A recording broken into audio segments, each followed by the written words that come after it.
Kasing luwag ng iyong sinusuot, nangingibabaw sa lahat kahit na nagkakapusok nilulusot. Ang sulat kung walang patutunguhan, tutungis ang kultura kung walang matututunan ng batang nakikinig na susunod sa iyong yapak.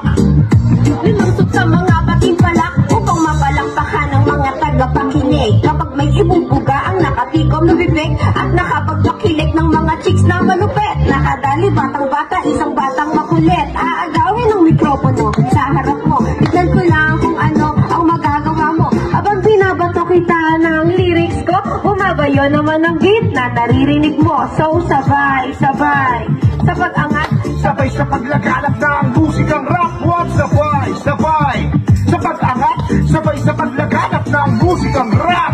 sa mundo ng hip-hop na kumukutitap, nagdarap pero hindi marunong mag-rip-up. Pwede bang maging rap artist ang mga ganon? Kahit ang tugtugan niya ganon pa rin hanggang ngayon ko basta ba ang panahon ng rap ay nagbabago na? Pabirit-birit ng falsetto parang nanggagaga na. Di ba ibinango na ni Michael sa ang tunog ng rap o Kiki lang ang magpapalubog? Nakapuda! Di masama ang magpanggap, huwag na mabastusin, pinalaganap nilang rap na tunog o tugtog na sadyang nakakapusog. Noong panahon ni Baltok napapapag kahit tulog, ngayon bukbog sarado sa inyo ang mikropono, sabi ni Mac Mac. Yan ang pinapauso ko, bawat letra bibitawan tatantak sa ulo mo.